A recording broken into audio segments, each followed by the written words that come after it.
WTIM.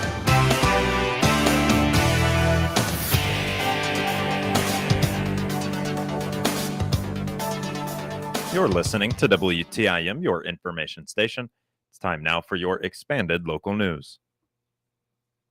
Kimmerer Village held a ribbon cutting at the First United Methodist Church in Assumption for their brand new community child care center that they are opening as of Monday afternoon. Chelsea Wood is the executive director of the Kimmerer Village Foundation and says that this is a project that has taken many years to put together and a whole lot of fundraising. But at the end of the day, it has been all worth it. On behalf of the foundation and Kimmerer Village Inc., we welcome you here today. A big day for our community. Everyone's really proud of all the work that's gone into this. As many of you know, it's been a multi-year process and taken the work of a lot of groups, individuals, businesses, and churches. We're very, very, very thankful for all the support, but in light of the weather, I'm not going to name all of those people individually.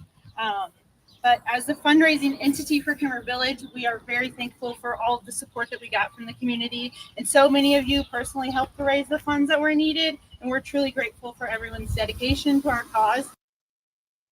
Executive Director of Kimmerer Village, Shalis Nagel, says that it was a project of love, but a lot of people had to come together to actually make it happen. Kimmerer Village has supported children and families since 1914. We're extremely proud of that. To expand our services now to this Assumption Community Child Care Center is just remarkable. And we absolutely could not have done it with everyone that Chelsea, as well as Senator McClure. He couldn't be here today, but he facilitated a couple of meetings to try to help us along. Also, I want to recognize Joyce Thronberg, who did so much of the fundraising. She couldn't be here today, but she's absolutely here in spirit. Want to recognize the Kimmerer Village board members, several of whom traveled a great difference, Renee and Marcia and Brian. Thank you so much. And of course, our partnership with the United Methodist Church. It's just really remarkable that they are sharing their space with us. Let us make, at times, a little bit painful adaptations so we could meet the fire marshal's expectations. And we're just really thrilled. Derek Page, with Assumption Community Pride, praised the center, saying that it will bring people and keep people in the Assumption area. I remember when Assumption Community Pride had the mapping program, and we were going through a list of ideas of what we would like to see in this community, and the daycare was at the number one spot. And it's like with anything, it's hopes and dreams, and there's a lot of people that's like, oh, it never happened, even though there was such a need for it. And so it was truly a wonderful experience seeing everybody's minds come together. And I'm also on the church board here, and when Kimmer came to us and said, hey, we're interested in doing a partnership, instantly everybody on the church was for it. And then they just involved from the community, from the fundraising aspect to parents bringing their kids here. This is the type of thing that we want to see in order to get this community to grow. Find out more information on the daycare by visiting this story at TaylorvilleDailyNews.com.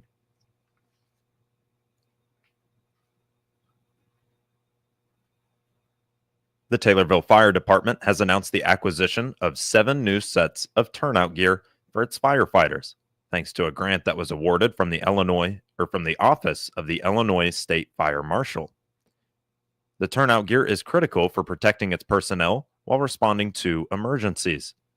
Taylorville Fire Department received a $24,500 grant awarded through the Illinois Office of the State Fire Marshal's Small Equipment Grant Program, and Taylorville was selected through a competitive statewide application process.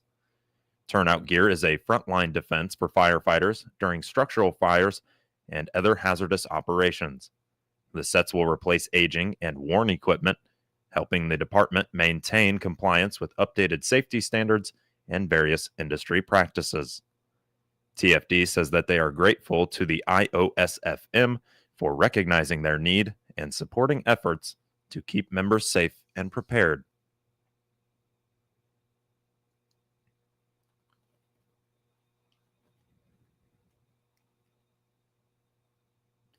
Concerns over transparency in Illinois lawmaking have led to a new legal challenge from members of the state legislature. State Senator Steve McClure along with several other Republican legislators from both the Illinois Senate and Illinois House, have filed a lawsuit in Sangamon County. They argue that lawmakers violated the Illinois Constitution during the passage of Senate Bill 328. The lawsuit was filed on June 18th and focuses on the way that the bill was passed in the final hours of the spring legislative session.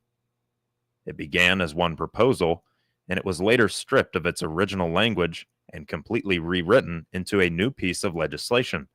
This was just hours before it was set to be voted on. The lawsuit argues that this kind of last-minute rewriting and rushed approval process bypasses the constitutional requirement that every bill be read 3 times in each legislative chamber. The legislation in question would significantly alter the state's judicial system. Opponents of this lawsuit believe it opens the door for Illinois to become a destination for out-of-state legal filings with little to no merit, which they argue would create a host of problems. Business groups from across the state have also warned that the measure could discourage investment, cost jobs, and weaken the state's economic competitiveness. Those involved in the lawsuit say this is not just about one bill, but about the broader pattern of pushing legislation through without any proper review, public input, or even debate on the floor. They believe this approach to lawmaking lessens trust in government and results in policies that do more harm than they do good.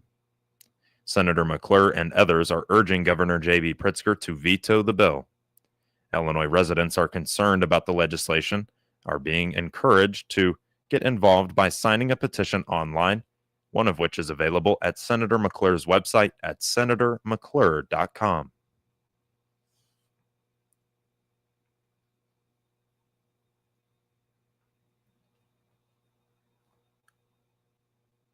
With summer courses in progress, Lincoln Land Community College is preparing for a fall semester of focused course options and new innovations. LLCC continues to pitch their offerings to recent high school graduates, as well as older adults that are looking to re-enter or even revisit higher education. Fall course registration is now open and is open until August 22nd. Executive Director of the Taylorville branch, Dee Kruger, says the fall catalog includes, along with the general education classes, a variety of healthcare-related courses. For fall, we're offering some of our basic classes a lot towards healthcare, like biology, human anatomy, microbiology, chemistry, psychology, sociology, because, nearly half of my students are healthcare students. So that's what we focus on a lot. One of the new things we have coming up for fall is offering intro to teacher education and instructional technology through our RISE technology. And I think we talked about this before. It'll be an immersive room with microphones, cameras, and TVs that'll make you feel like you're actually there with the teacher, even though the teacher may be in Springfield or Jacksonville. It's going to be really nice to be able to offer some of those 200 level classes that we just don't have a niche for, but I have 4 or 5 students. And if I have 4 or 5 and another location has 4 or 5, then we can make a full class together. For anyone that is thinking about attending LLCC, the school makes that process simple. Clear steps on the website and regular communication from advisors and program staff help prospective students get enrolled. The first thing I would have them do is just go out to Lincoln Land's webpage, llcc.edu, and click on the big green apply button. Applying is free. There's no charge for that. And what that does once you apply is it puts you on a communication path that's going to tell you, hey, you got to do this next, and then you got to do that next, to keep you in line so that you are ready, like getting your transcripts in, making sure your financial aid is in order. What was the other thing I was going to say? Make sure that your classes have been chosen and the right classes. Once you get started, though, it's really easy to walk through the process. We have an enrollment coordinator, Tisha Miller, and she can help you from the very beginning to when you actually pick classes. And then they would come to me, or in the future, my predecessor will be coming, and they can choose classes along their degree and make sure that they actually go towards their degree. Attending college can bring about logistical challenges for some students. Kruger says the common ones at LLCC involve transportation and finding time to study. A lot of things that hinder students in Taylorville and the general area here is transportation to Springfield. I mean, it's impossible sometimes for them. Maybe they have the car, but they don't have the gas money. Maybe they don't even have the car. So these online hybrid offerings really make it, inclusive to everyone. I would love to have a bus to send people up there, because it's just heart-wrenching to see them. They can't go and be what they want to be because they can't get there. Other than that, when you go back to college, you have a career, probably you may have kids. So carving out the time to actually study is a big one. I know when I went back to school, I had kids and I worked and I did a lot of reading during basketball game breaks. It seemed like I took a book everywhere. But I got through it and I made it, even though I went through college later in life. Possibly the biggest change this term at Lincoln Land regards Dee Kruger herself, as she is now retiring as executive director. Through all the years, she has seen many students go through the LLCC programs, go on to graduate, and later find success. For the past 32 years at Lincoln Land, I've been everything from, I think we did call it executive secretary back in the day, and then assistant director, and then finally my role as director, and I've had that for the past 10 years. I've seen a lot of changes over the years. We started off with trailers, of course, for classrooms, and now we have brick buildings, brick and mortar. Just a lot of changes with the student base, a lot of changes with the enrollments. I was just talking with your staff earlier that years ago, I would know everybody's last name. I would know, I know who you are. Oh, I know who you are. But now I don't know if Taylorville's just gotten so diverse. I can't, there's so many families now that we have served over the years. I'd hate to think of how many students I've actually advised for, that many years. But they're out there, and a lot of them have great careers now too. Kruger says that she looks forward to finding other part-time work that fits her schedule, reading, and watching movies on Netflix. More information on Lincoln Land Community College is available at llcc.edu. Dee Kruger appeared as a guest on the WTIM Morning Show.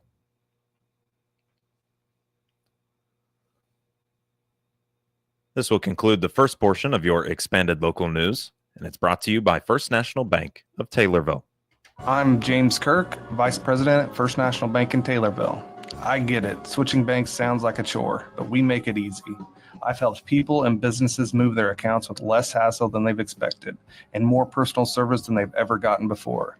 We've been here for nearly 70 years, a true community bank that's not going anywhere. If you're ready to make a change, we're ready to help. First National Bank in Taylorville, first every time for nearly 70 years. Member FDIC. People's Bank and Trust is recognizing a familiar face in the Taylorville community for his years of volunteer service. Dan McNeely has been named the bank's Volunteer of the Quarter for his dedication to youth sports and community involvement. McNeely has spent 2 decades coaching football in Taylorville's 5th through 12th grade programs. He's also coached girls basketball at Vision Way Christian School and with the Taylorville Youth Sports 5th and 6th grade teams. And he will return this fall to coach 6th grade girls basketball. His coaching resume also includes a stint with the high school baseball team, which he did from 2009 until 2012. But McNeely's work extends beyond the sidelines. He currently serves on both the Taylorville Public Schools Foundation Board and the Taylorville Memorial Hospital Foundation Board. He has also helped with the Quarterback Club's Turf Project that took place in 2018 and continues to support the Christian County YMCA and Taylorville Christian Church. In recognition of his service, People's Bank has made a donation to the Taylorville Quarterback Club in Dan's honor. His name will also be added to a plaque displayed inside the bank. People's Bank and Trust is a locally owned community bank with 13 locations across central Illinois, including their branch here in Taylorville.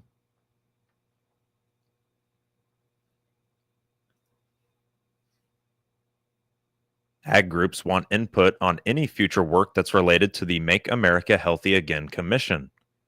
Illinois Farm Bureau Director of National Legislation Ryan Whitehouse says there are a few concerns with the Make America Healthy Again initial report.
The initial Make America Healthy Again report was released at the end of May.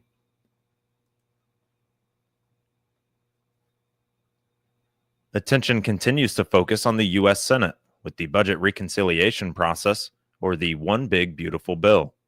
Illinois Farm Bureau President Brian Duncan, along with the IFB District 1 Director Mark Tuttle and IFB Young Leader Chair Stephen Riskadal, got an audience earlier this month with Illinois Senators Dick Durbin and Tammy Duckworth. Here's Illinois Farm Bureau Director of National Legislation Ryan Whitehouse on what that conversation looked like.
Senate Republicans are hoping to pass the bill by July 4th. If the Senate passes the bill, it will return to the House for a vote. Moving now to obituaries, which can be found at TaylorvilleDailyNews.com and are brought to you by Sutton Memorial Home. This is Chad Sparks. When a loved one passes, grieving family members and friends often are confronted with dozens of decisions about the funeral arrangements. Sutton Memorial Homes in Taylorville and Nokomis have been helping families in the area for over 55 years with these often difficult decisions. They offer pre-planning, traditional funerals, and cremation. Austin and the staff at Sutton Memorial Homes' goal is to make your family's transition easier in their time of need. Sutton Memorial Homes, where caring is what they do best. 86-year-old Norman Verl Ward of Taylorville died on June 19th. Visitation is June 27th from 9:30 a.m. until 11:30 a.m. at Sutton Memorial Home in Taylorville. Memorial service will be June 27th at 11:30 a.m. at Sutton Memorial Home in Taylorville. Funeral arrangements are being handled by Sutton Memorial Home in Taylorville. 78-year-old Sharon J. Kuntz of Taylorville died on June 14th. Memorial visitation is June 27th from 9 a.m. until 11 a.m. at Calvary Baptist Church in Taylorville. Memorial service will follow on June 27th at 11 a.m. at Calvary Baptist Church in Taylorville. Interment will be at Oak Hill Cemetery. Cremation rights have been accorded, and funeral arrangements are being handled by McClure Funeral Home and Cremation Services in Taylorville.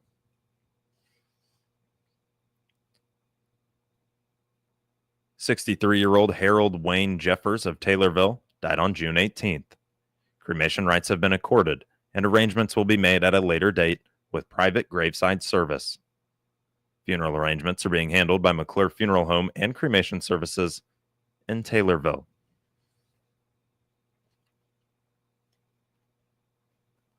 "75-year-old Janie or Jane Susan Noblet of Taylorville died on June 16th. Cremation rights have been accorded and no services will be provided. Arrangements, however, will be made at a later date.